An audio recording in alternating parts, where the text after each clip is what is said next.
Well, it is an instructive tale about how many conservative Republicans have completely capitulated, but the people have not given in. On the contrary, the people are becoming more engaged and more outraged by every offense against the Constitution. Look, we've beaten Donald Trump 7 times in court on birthright citizenship. In 4 district courts, 2 Republican judges, a Reagan and Bush judge, 2 Democratic judges, Obama and Biden judge, and 3 appeals courts. 100% of the cases have said that his birthright citizenship executive order is completely unconstitutional, or as the Reagan judge put it, blatantly unconstitutional. He said in his 4 decades on the bench, this is by far the easiest case because of what he'd done. So you get a completely Trumpified, gerrymandered court stacked and packed by Donald Trump, and they know that they can't rule against the Constitution on the substance, so they pull a rabbit out of a hat and they decide that the Judiciary Act of 1789 has been misinterpreted basically for centuries, and that federal district courts do not have the discretion to impose a nationwide injunction, even if they're looking at something blatantly unconstitutional. For the longest time, I believe that the hosts at the Fox propaganda outlet have just a little bit of a humiliation kink because they always love bringing on Democrats to shut them up and shut them down. But they also kind of have a humiliation kink for humiliating Donald Trump. They are always playing videos in which he looks ridiculous, terrible, or is criticized, of course, because they want to tell lies about those videos, but the one that they shared last night might have been the worst yet, and we are going to get into it. And how it wasn't actually the only example of a TV clip last night that made Donald Trump freak out, because we also saw one on CNN. But before we can get into what Fox played first, we have to start for the reason why they played it. And it was Trump talking about the European Union right here. You said a moment ago that it won't work out very well for Europe on trade. Does that mean you want to cut off those negotiations as well and just tell them what they should be paying? They've been very tough. The European Union was formed in order to take advantage of the United States on trade. That was why they were formed. And they're nasty. They're very nasty. We have a good relationship. I'm dealing with Ursula right now and the group. But it's a very tough situation. They have been unbelievably bad to us. If you look at past precedents, they've treated them very badly. They're being very nice to me because I get it. I know the system, and we have the cards. We have the cards far more than they do, and they have not treated us well, and they're coming to us right now. You know, I said I was going to put on a 50% tariff. As soon as I said that, I put it out on Truth. As soon as I said that, they came to the table. They didn't want to come to the table. My people were telling me, Scott was telling me, and the whole group was telling me that not a good situation. They want to tap it down the line. They don't want to really deal. So I said, we're going to put a 50% tariff on you.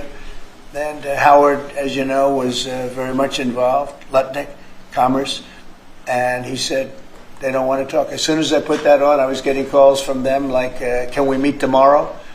And the problem is they have a lot of very unfair taxes. We already know Donald Trump's foreign policy doctrine. It's attack our allies and embrace dictators, and on top of that, start stupid trade wars that hurt everyone in America who's not a billionaire CEO who can negotiate a little side deal with you to make sure they get their carve out on tariffs.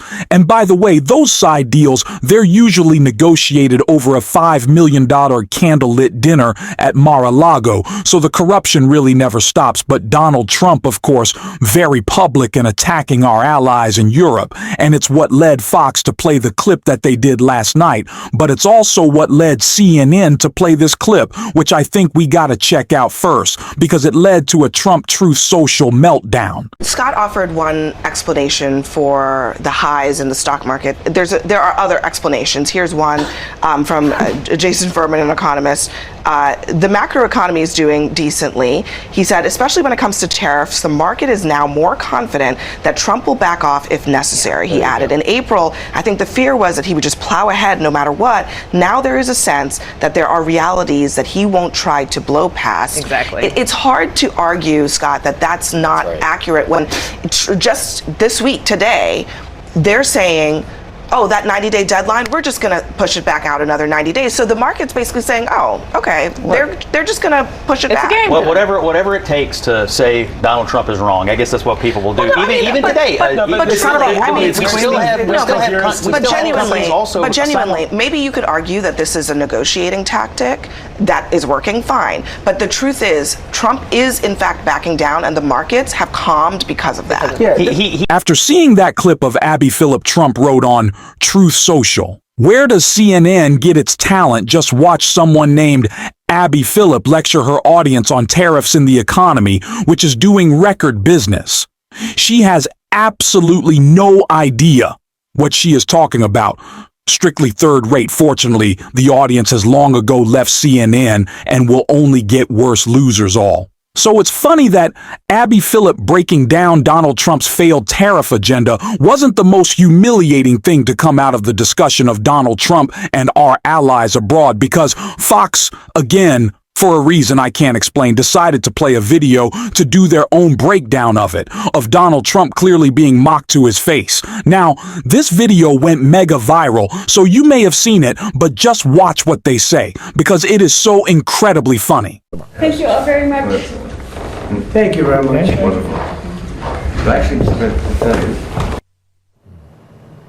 Okay, Charlie, is she mocking him or not? It kind of looks like it. I mean, I'm not an expert on royal behavior. So, well, she's clearly making fun of his mouth. She went, doing the Trump lip thing. And by the way, the White House nor the Netherlands royals will comment on this, but she better be careful. She could get a personalized bunker buster from Daddy Trump if she's not really careful. I mean, she's going to go from Queen Maxima to Queen Minima if she's not standing on protocol in the future. This is a bad look for a royal or anybody, really. Yeah, or anybody. Yeah, I think it's really interesting. I'm pretty sure. I don't get the point of this segment. What is the point of this segment? Did Donald Trump get humiliated to his face? Do world leaders hate him? And the answer is just yes. They weren't. Like, no. This is the libs overblowing it. This is taken out of context. They're like, yeah, I think so. Like, what does that do for the Fox audience? I guess they want them to be mad that Trump is being made fun of and world leaders don't like him. Because what is that going to be? Joe Biden's fault. I don't know, but this is just kind of hilarious to me.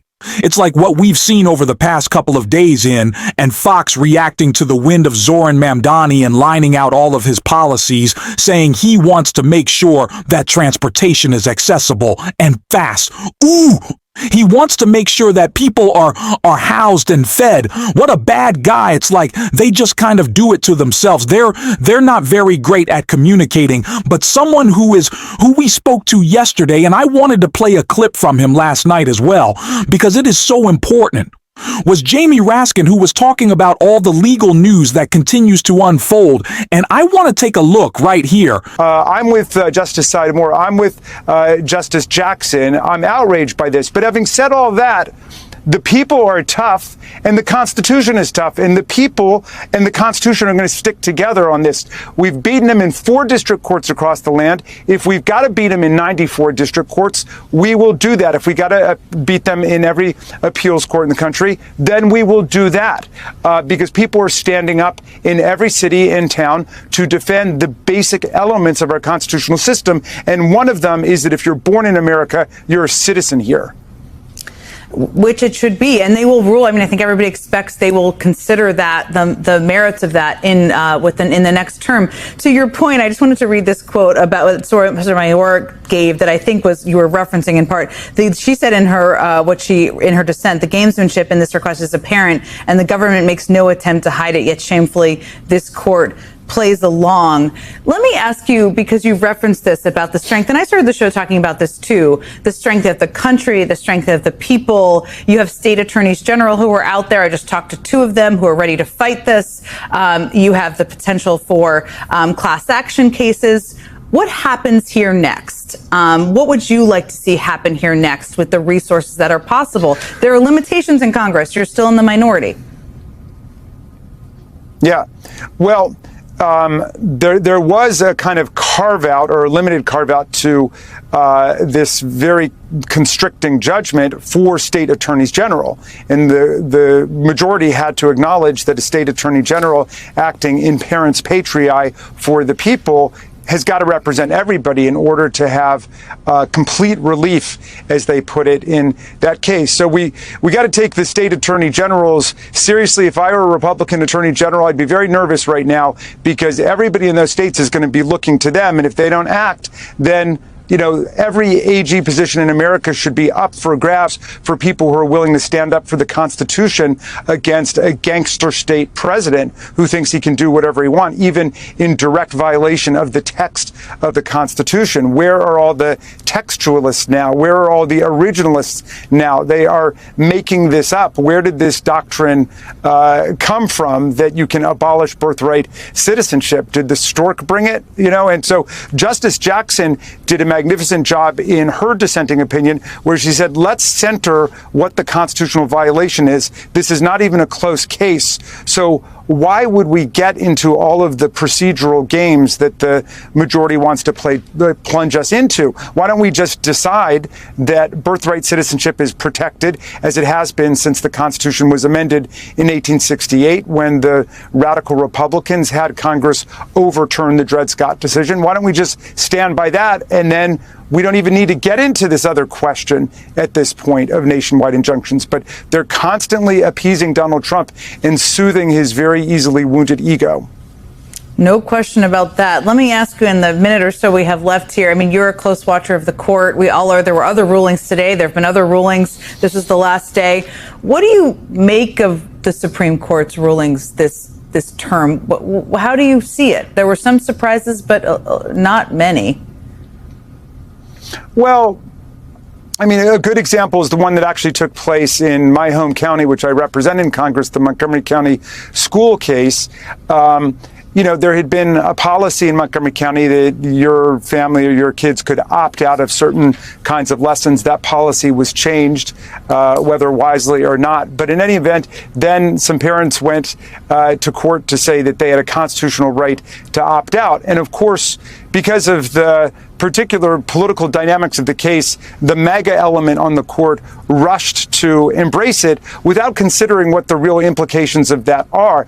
If you can opt out of teachings that mention gay people, for example, because it offends your sincere religious beliefs, well, then why can't you opt out of a science class that mentions evolution if that conflicts with your religious beliefs? Why can't you opt out of a class that talks about war if your family embraces pacifism? And so once you go down that road, it unravels the whole idea of having a public school education. Now, nobody should be conscripted to repeat something or participate in a ritual where they have to subscribe to an ideological precept they disagree with. The Supreme Court said that in West Virginia versus Barnett, saying you don't have to participate in the flag salute. That was with Jehovah's Witnesses, because that's making you confess a faith or an ideological belief you might not share. But being exposed to books or ideas that might be in conflict with other things you believe is the essence of education.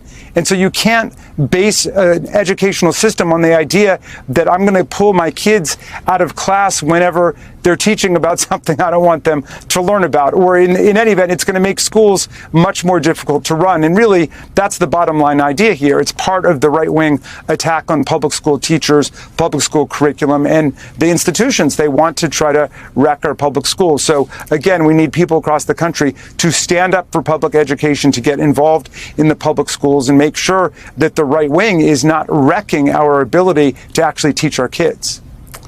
What a good note to end on. I always love talking to you. Thank you so much for helping provide some clarity this tough day. Really. As Congressman Raskin said in our interview yesterday, we can fight back against this administration.